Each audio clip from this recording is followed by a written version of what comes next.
beautiful people, tribe of many colors. Thank you, thank you, thank you for being here. Remember, if you don't see me, you know what I'm doing. Always working on myself so I can show up here and be in my most truthful nature, right? My most honest depiction of self.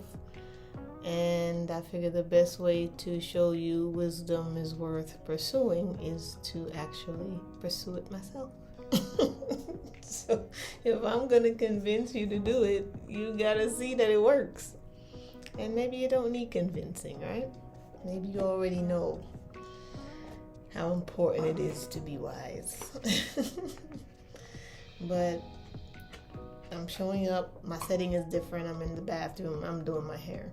I usually film my videos after I do my hair, but this message was coming through strong. So here I am in the middle of doing this, and the universe is saying, just go.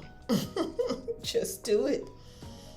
All right, so I'm gonna pull from, let me find the cover. Here we go.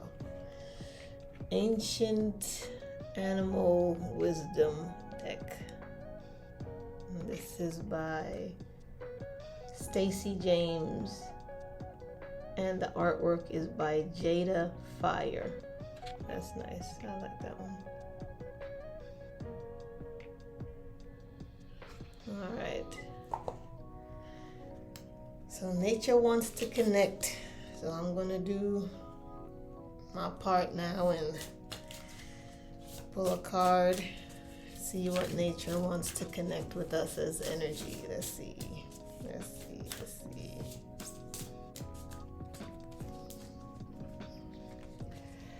What does nature want to say today? Go on to this one. This is the card.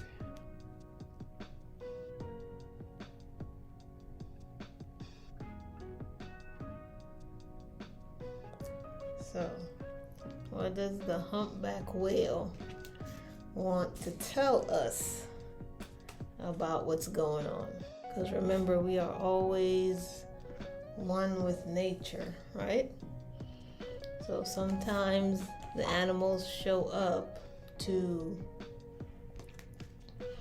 remind us where to look, remind us where to go, remind us of what to hold on to in difficult times.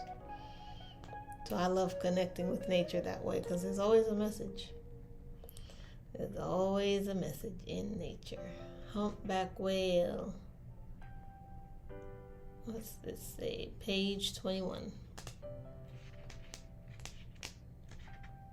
And it says, past life.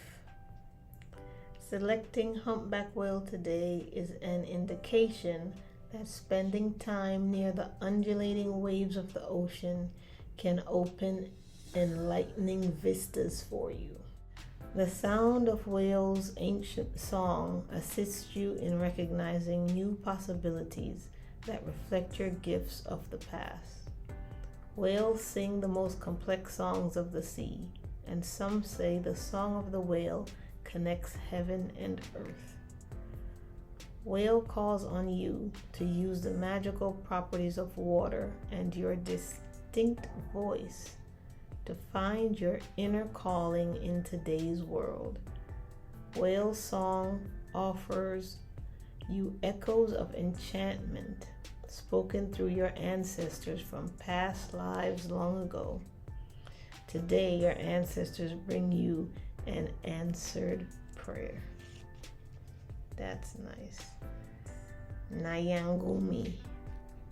That's also a little name they have underneath humpback whale. Nyangumi. I like that. These animals, humpback whales, always feel sacred to me. Like, I don't know if you saw the new Avatar movie, but in the new Avatar movie, you know, they show a lot about this interaction with the whale. And there's something about, even if it's CG, real whale CG art, there's something about the eye of the whale that is so encapsulating. It's so wise. It's like when I look at the eyes of a whale, it's like I feel like I see everything. Like I see everything. It's like I feel like they know everything. Like they are ancient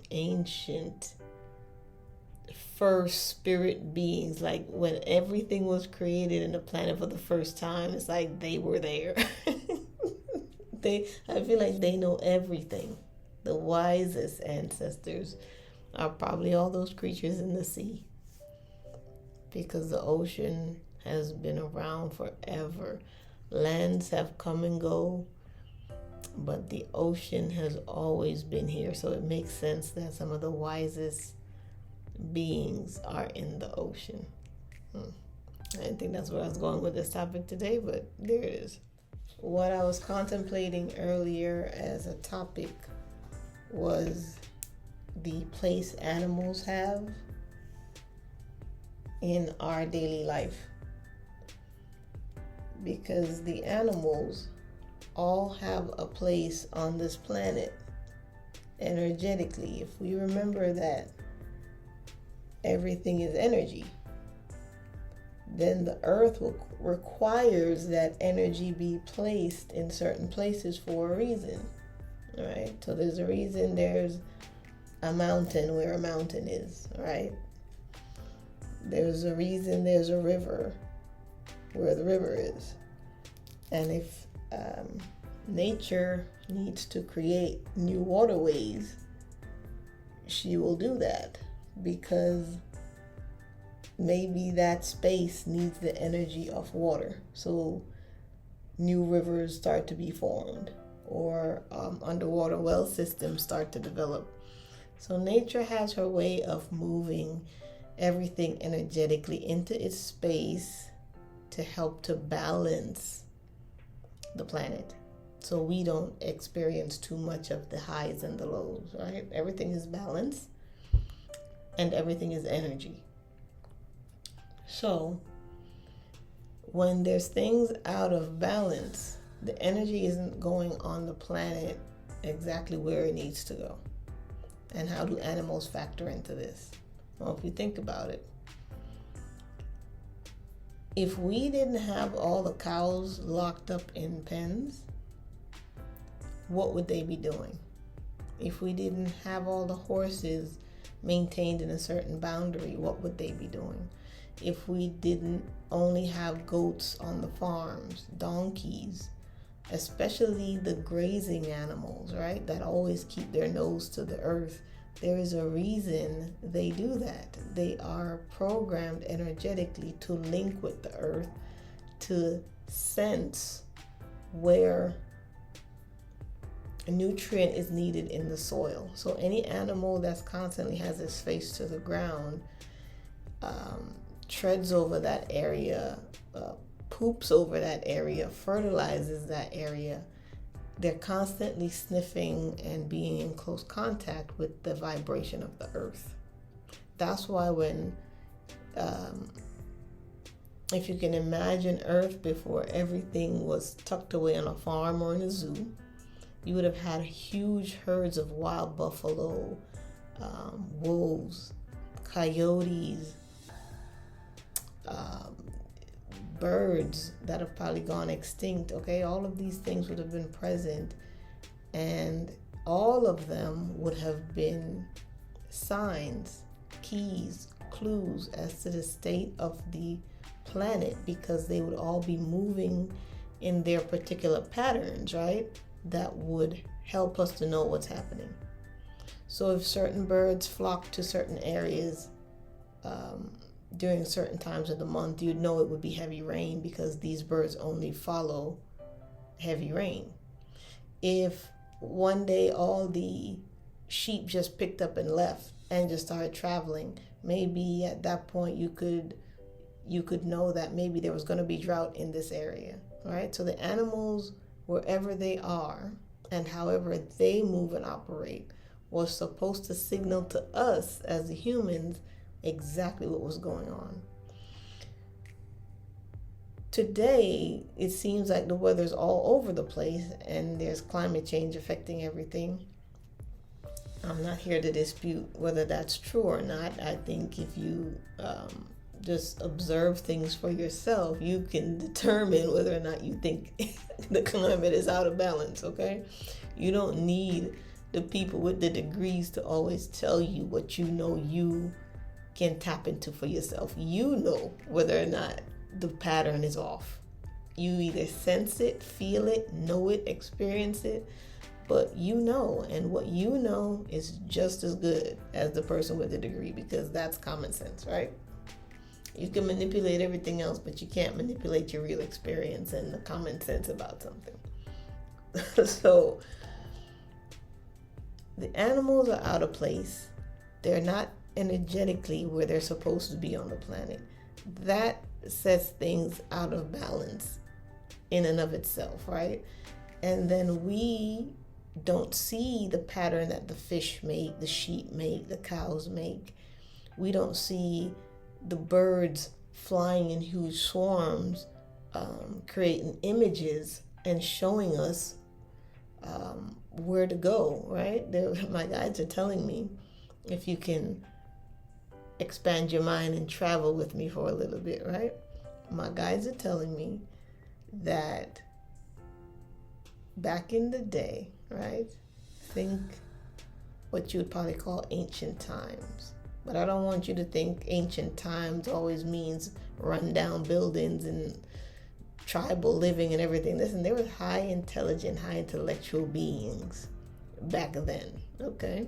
So expand your mind to the possibility that what they show you about the past isn't all there was to the past. The past is almost everything you can find today in the present has existed in the past, because everything is occurring at the same time, right? Everything exists at once. So there is no past stuff that's not future stuff. It all just maybe gets repurposed, but it's all still here. Okay. So you come outside, right? You're a group of people living in a city. You come outside. The birds just all start acting a little weird. Maybe you're hearing a lot of them at nighttime. Maybe, birds that used to be around are just gone. Maybe some birds are lingering in areas longer than they should. And then one day you just see them all grouping, flying together. We're talking about the doves flying with the bats, flying with the crows, flying with the ravens, the falcons, the eagles.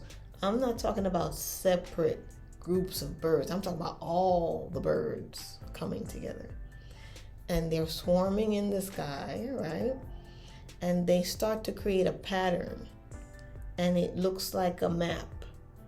And it's like they are trying to signal direction and coordinates and location. That's what the purpose of the birds, in order to protect the humans. That's what they used to do.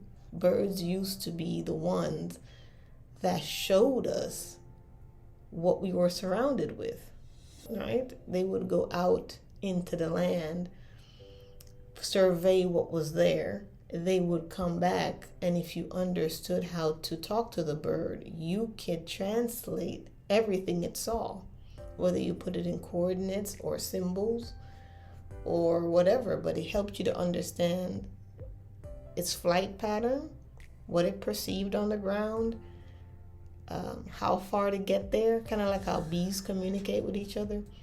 When you're tapped into the animal kingdom, you start to speak their language, and people were able to communicate with birds and bees and cows and elephants and giraffes, because they spoke a universal language of love, and love is the ultimate breaker of barriers.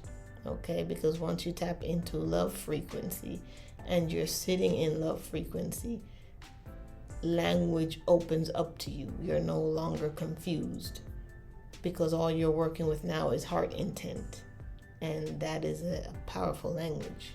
It's very powerful.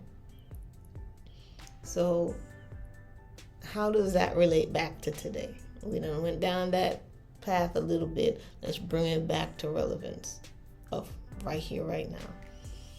The right here, right now is affected by that little past story, because if the animals of today are not where they're supposed to be on the planet, they don't show us, tell us what's about to come, what's about to happen, where you need to go, what you need to do. Hey, fix these areas because the water is too polluted. Replant trees in this areas because it's throwing off the temperatures for someone. So you see what I'm saying? The animals give us clues as to how we need to fix things because it's in their best interest that we help them. That's the symbiotic thread of the relationship, is that it's in the best interest of the animals to help us because we all benefit from a world that's healthy and a planet that's thriving. So if you're someone who you love animals, get familiar again with how to connect with them, how they speak, the patterns they leave for us and show us as codes. We need to start observing again, right? The moment you start to look, you start to learn. That's why it's important to just go out in nature sometimes and just observe the animals.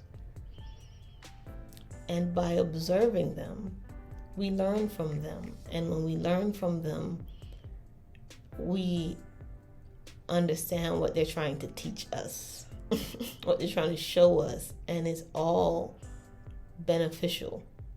What they have to contribute is just as beneficial as what we have to contribute, and they will show us how to link these two energies together, right, for the benefit of all.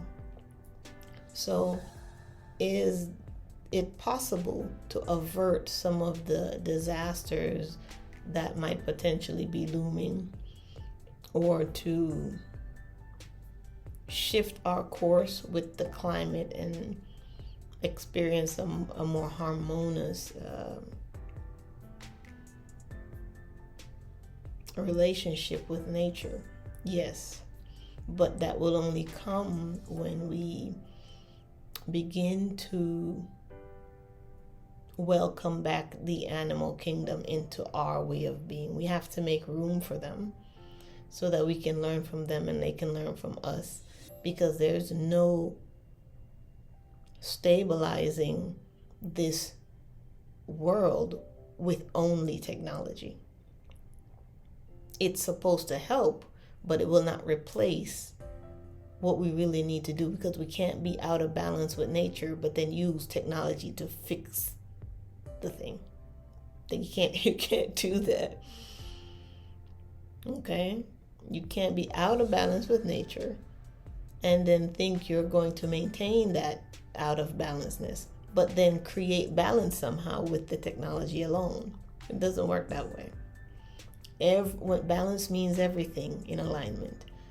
If it's out of place in one area and then you're trying to stabilize it in another place, it's still out of balance. So by now you should have been fully aware of what your spirit animal is. What are you drawn to? What animal is? It just feels like soul family, right? This animal is just, it's just soul connection with this animal. Study that animal, read up on that animal, have a picture of the animal on your phone, in your home, because being surrounded by the energy of your spirit animal constantly is what's going to keep you connected to nature. That's your link. Every single one of us that has a spirit animal, we're given a link right back to nature. No matter how long we've been away from it, that's your link, direct connect right back to source, is the animal you love. Because that's the one that you have chosen as a soul to teach you, right?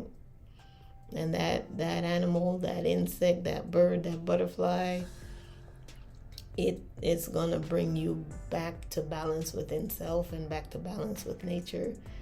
And that's going to be beautiful. We have to maintain that vision of what it looks like when we are back in balance, back to being at one with nature. We have to continue to see and imagine and dream and believe that that's possible, because if we can't see it, it can't happen. Right? And how do you appreciate nature? Just keep showing up. You always show up for the ones you appreciate. So keep showing up for nature. Just keep, every chance you get to interact, even if it's just by having a plant in your home, take care of that plant, nurture that plant, right? Go for walks. When you see a squirrel running across your path, just observe it. They're always wanting us to make eye contact, if you notice that. Especially squirrels. They're always waiting to see if you'll look at them. Because every time you look at nature, nature looks at you. Right? And in that exchange, in that moment, that contact, there is love. Right? That's why they said the eyes are the gateway to the soul, because when you hold the gaze and there is a loving exchange, there's nothing like it. There's nothing like a loving exchange, right? And a heart-opening connect. So that's all I'm getting. I'm going to go finish my hair, okay? I love you. Keep taking care of yourself. And keep showing up for you, right? Make sure you're always taking care of yourself first before you take care of everybody else. Keep your connection tight with nature. Keep appreciating nature, because it's appreciating you. All right. I love you guys. Talk to you later.